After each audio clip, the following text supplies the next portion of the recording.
Welcome to the Climate Book Review. The Climate Book Review is a radio show and podcast featuring book reviews, author interviews, and reading lists for fiction, nonfiction, and poetry with climate themes. The Climate Book Review airs every Friday at 10:30 a.m. Central on WDBX 91.1 FM, solar-powered community radio for Southern Illinois. You can also find the show online at wdbx.org, climatebookreview.com, and on your favorite podcast app or site. The Climate Book Review is hosted by me, Treesong. The two main segments of the show are the Climate Book of the Week and the Climate Reading List of the Week. If you have suggestions for the show, please email us at info@climatebookreview.com.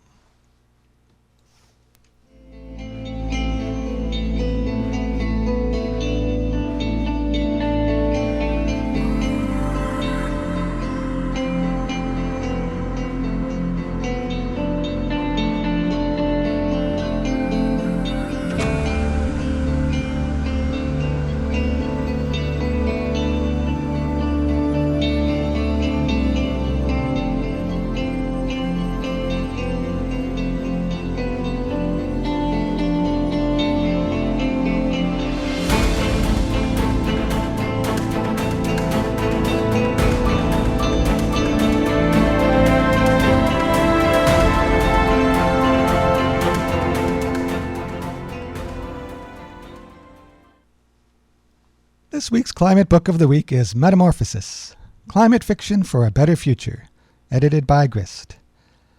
If any of the authors or editors of this would like to be a guest in future episodes of the Climate Book Review, I'd be happy to have them. I still have not gotten authors on the show yet, but that is part of the goal as we do more episodes. In the meantime, here's my review. And I was so delighted that they are publishing this as a print book, because this is based on an anthology that I am fond of. But I will get into that in the full review. Metamorphosis, Climate Fiction for a Better Future is a climate fiction anthology edited by Grist, one of the Internet's longest-running environmental news and culture websites. It's available now for pre-order with a release date of October 22nd, 2024. Most of the books we talk about on this show will already be published, but since this one is available to read, and the basic stories are available to read already, so I've had a chance to do a full review. This visionary anthology features the winning entries from a climate fiction contest called Imagine 2200, the 2024 collection. The contest was the third installment of Grist's innovative Imagine 2200 series. Imagine 2200 asks a simple but powerful question. What will the future look like when diverse people and communities create meaningful and impactful solutions to the climate crisis together? They've, in the course of the several contests they've had, they've phrased that idea in various ways, but that is how it seems to me of what they're trying to do with this series. I've enjoyed the results of other climate fiction contests, like the Everything Change contest, run by the Imagination and Climate Futures Initiative over at Arizona State University. It's always amazing to read stories from up-and-coming authors with a gift for climate storytelling. But I will say Imagine 2200 has become my new favorite place to look for short stories with climate themes. And Metamorphosis is arguably the greatest fruit of this climate storytelling project to date. It is the compilation of the stories from the most recent contest. What sets Imagine 2200 and the Metamorphosis anthology apart is the dual focus on diversity and solutions. Each story features one or more prominent intersectional themes that include the characters and settings and voices from Afro, Asian, Indigenous, Latinx, disabled, and other marginalized communities. Each story also depicts climate solutions in some form, whether that may involve technological innovations, new or renewed forms of social organization, artistic and cultural responses to the climate crisis, or some combination thereof. It's wonderful how they can keep it focused enough to deal with those themes, but broad enough that there is so much creativity involved. The interplay between rich cultural themes, creative climate solutions, and well-developed plots, characters, and settings make for some remarkable and deeply compelling climate storytelling. Each story in the anthology stands alone on its own merits, yet they also combine well into a delightful sampler platter of diverse climate imaginations. That's one of the things I like about pretty much all anthologies, is the opportunity to get little snippets of many different ways of storytelling in line with the theme. These stories don't shy away from heartache. They all grapple in some substantive way with the tremendous grief and loss of the climate crisis. Most of them take place in settings where the catastrophic consequences of the climate crisis are still having various impacts on people's lives. But one of the qualities that sets these stories apart from so much climate fiction is that they come out on the other side with a vision for how particular communities, and humanity in general, can develop and implement solutions that improve people's lives and sustain their communities in spite of this crisis. These solutions range in scale from a single character working on personal healing and local ecological restoration, to entire communities living in ways that demonstrate principles and practices that today's climate-concerned individuals and communities can benefit from seeing. Now, of course, the only way to grasp the full extent of what the authors and the editor have achieved with this anthology is to read the anthology. In the meantime, if you haven't read it yet, I want to give a quick taste of what each of these stories has to offer, and this may whet your appetite for this delightful climate anthology. It's also just fun to hear all of the creative things that people come up with in climate storytelling. So the first story, To Labor for the Hive, tells the story of a beekeeper in China who discovers that her bees can play an important role in helping scientists develop an early warning system for floods. In the process, she reconnects with the outside world and members of her local community. It's an understated but quietly moving tale that explores love and loss, digital communication, and the importance of community centers in providing climate resilience for local communities. The next story, The Last Almond, describes the fate of the last almond farm in California and the climate survival story of its caretaker. This is one of those more pensive tales of the anthology, but it offers a fascinating take on what phasing out water-intensive almond farms will look like in a region prone to both droughts and floods. The next story is A Seder in Siberia, and it's the intimate tale of a family of climate exiles hosting a Passover celebration. A surprise guest arrives, revealing new information about what drove the family into climate exile. I was particularly fascinated by how this story handles the passing down of family traditions, the pivotal role that remediation will surely play in future societies, the way in which we may hold climate criminals accountable, and also how a family of climate exiles can find a new start in a new land. That's a lot to cover in just one short story, but they pull it off nicely. Next one is Ascensa Domo Proximi. This takes place in a futuristic cityscape that's far along in implementing its climate solutions and other technological advances. This is one of the ones with the more utopian setting. A remarkable art installation captivates the imagination of a cook who lost his childhood home due to the climate crisis. The artwork and the artist who created it demonstrate the powerful emotional and artistic value in creating artwork to commemorate places and cultures that have been lost to the climate crisis. The story Gifts We Give to the Sea explores the story of a mother who is grappling with her son's gender identity, with the loss of her husband, and with the climate changes that have led to the decline of her local community and region. Her son's return home brings up memories of the past and the potential for a new local climate solution. Another story, The Imperfect Blue Marble, is narrated from the first person by a storyteller from the future. This is a really fascinating one that sort of breaks the fourth wall and talks about storytelling and time travel and such. This storyteller weaves many different elements of the follies of today's society and the insights of their future society into the narrative, but it focuses mainly on the story of a nonverbal child who is fascinated by an imperfect blue marble and what they can do with it. And I certainly see a metaphor there with the imperfect blue marble that we live on ourselves. Another story, Cabbage Cora, a prognostic autobiography, is a multi-generational tale of an Indian family's metaphorical and literal journey in response to the consequences of the climate crisis. So it's set in several time periods, and as their physical locations change over time, the technology they use to keep in touch becomes increasingly high-tech. In spite of all of these changes in where they live and how they communicate, they still find ways to stay in touch and keep their cultural traditions alive together. The next story, La Sirène, tells the tale of a submarine crew that does ecological remediation work and takes in children with a rare genetic mutation that it was caused by oil spills polluting the ocean. This explores a fascinating intersection between faith, disability, ecological disaster, and ecological remediation.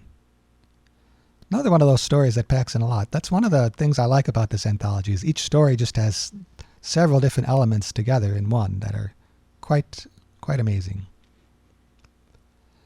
The Long In Between explores the grief of a father and the rewilding project he starts in his daughter's memory. It covers a surprising amount of ground for such a calm and contemplative story, including the grief of loss, the challenges and rewards of a DIY do-it-yourself rewilding project, and the relationship between rewilding and conventional agriculture. As you can imagine, if you let your land go wild, your farmer neighbors may not like some of the critters that are going over to their farms. One story, A Gift of Coconuts, is the story of a family weathering a major storm on their coconut farm. Their rush to prepare for the storm makes for an exciting story. It's also a compelling family tale and a fascinating exploration of the consequences of sea level rise and how coastal communities may adapt to it over time. That's one of the great things about climate fiction is we hear these sort of projections of, oh, the sea level is going to rise. But what does that actually mean for human beings who live on the coasts? This is one of those stories that explores that. The next story, Stasis, is a surreal tale set in a futuristic city full of people who migrate from the desert to the ocean and back again. It's this great seasonal migration that the whole city picks up and moves together. The main character prepares for this difficult journey with the help of medical androids and an herbal and spore-based treatment that has psychedelic and mutagenic properties. This has got to be one of the wildest stories in this anthology. They all have some speculative element to them, but this is just so fascinating. And finally, one last story they cover. There are 12 in total here. And The Blossoming is the story of a young student in an ecological utopian society who's seeking their life calling and helping a fellow student complete their scientific research. It starts with a really exciting chase scene, someone zipping along on a bike trying to get away from something that's chasing them. And it sustains the reader's interest through its fascinating exploration of the details of life in this new society and the scientific research they're conducting. So can you believe they managed to fit all of that creativity and storytelling in one single volume? So since they're all separate stories too, if there's one of these that attracts you more than others, you can start with that one and then move on to the ones that are also in the volume. As I see it, part of the joy of this volume lies in the multicultural experience, seeing how the climate crisis and creative climate solutions play out in many different places for people of many different backgrounds and identities. So even if a particular story doesn't seem as directly relevant to your own climate story, it can still help you to see how people from other cultures and backgrounds than yours may experience the climate crisis and climate solutions. So once again, this is Metamorphosis, Climate Fiction for a Better Future, our climate book of the week.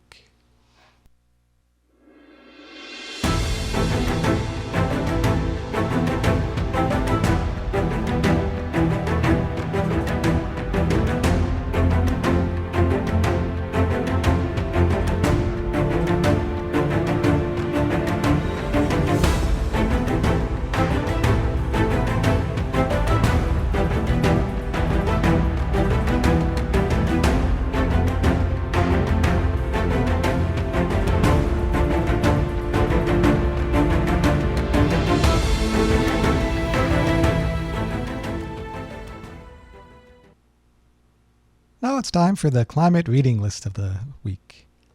This week's reading list is Treesong's Top 10 Climate Fiction Reads. So this is, some of these reading lists will be themed on a particular topic, along the lines of consequences of the climate crisis or nonfiction about a certain thing or that sort of thing. But this is a pick of some of my favorites, my personal favorites that I've read. I am a climate author, and I've read a lot of climate books, and a lot of them are great. I'd say a lot of them are great. Some of them are not so great. I have read a few duds, I will admit.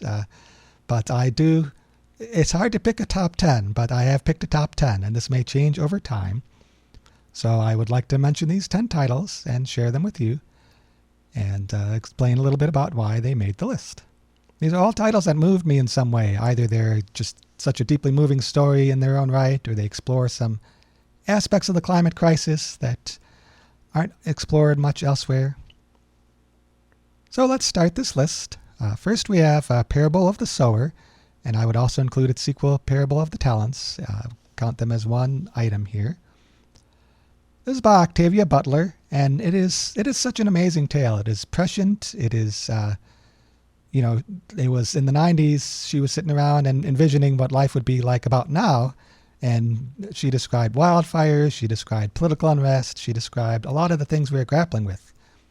And, some of it is a bit more of an extent than has currently happened because it's fiction and they want to explore the theme, so they go full in. This is an all-in novel, so it's very intense and maybe a bit much if you're a sensitive reader. But if you're a reader who likes the intensity and the drama of the storytelling, this is a very good one for you.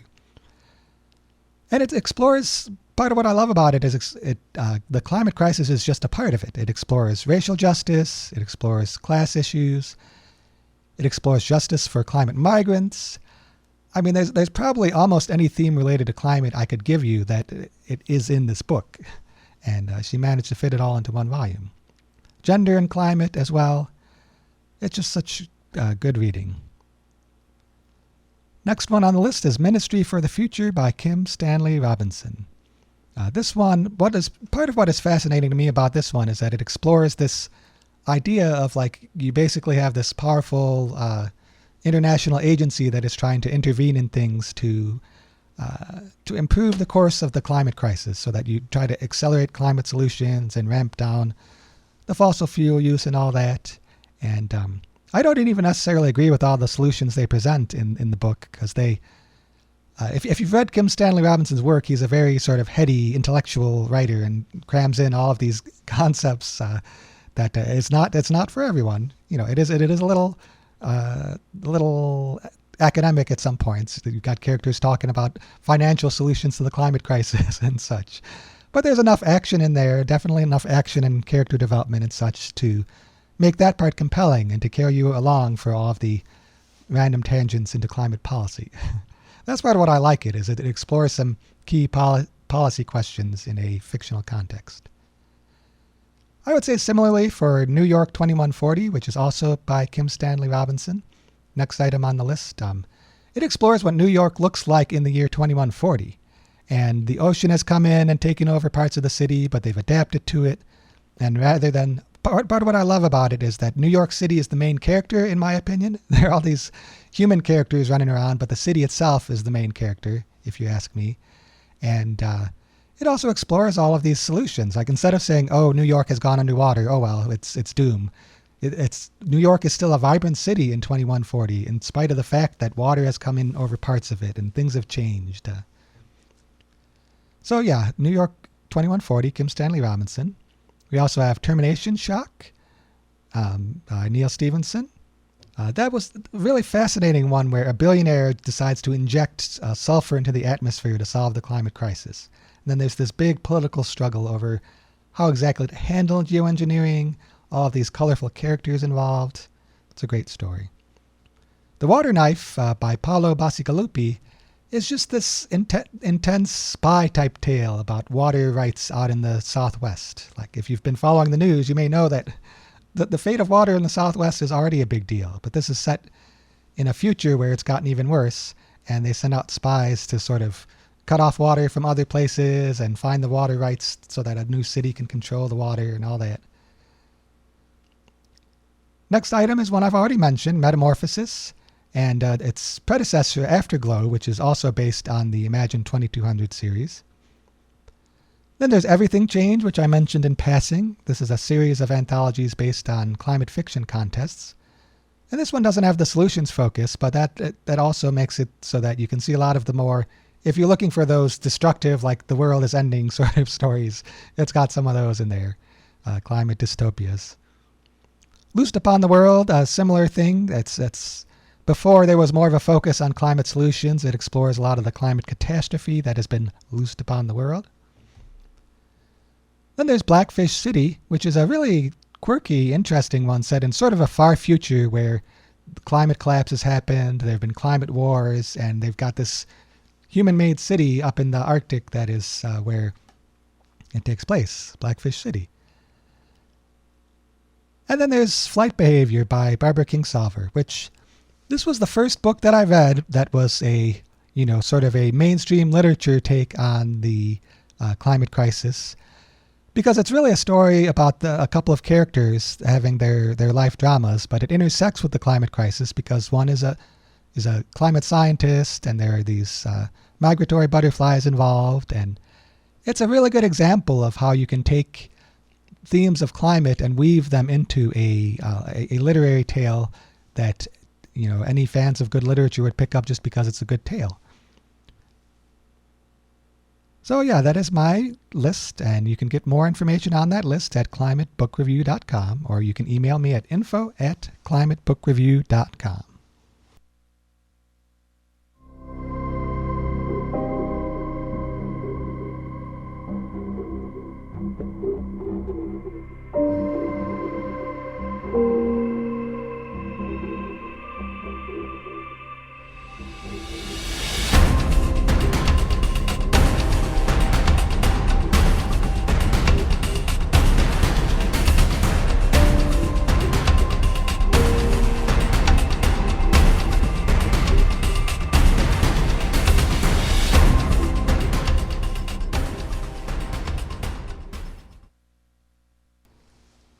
Thank you for listening to the Climate Book Review. You can find more information about this episode and show at climatebookreview.com. If you have suggestions for the show, please email us at info@climatebookreview.com. Now, I know if you've read any climate fiction yourself, you may have some title there that you'd like me to add to that personal top 10 list of mine, so be sure to get that my way. I would love to hear about new climate books that I have not read yet, or that maybe I've read but didn't think to include in that list. If you enjoyed this episode, you can also support the show by telling your friends, by giving the show a 5-star rating on your favorite podcast apps, and of course by donating to WDBX by visiting wdbx.org. We're a community radio station with a lot of wonderful shows on here. Always glad to do what I can to support the station. So thank you to WDBX for broadcasting this and many other good shows. Thank you to Liborio Conti for the music. And thank you to Ed Hawkins for the warming stripes graphic used in our logo. You can learn more about that at showyourstripes.info. And it's a great way of visualizing the warming that has happened in the world. It's been used in a lot of art projects because it's such a simple way of demonstrating the fact that the world is in fact warming. Finally, a thank you to everyone who is reading, writing, and taking action in response to the climate crisis. With our powers combined, we can make climate justice a reality.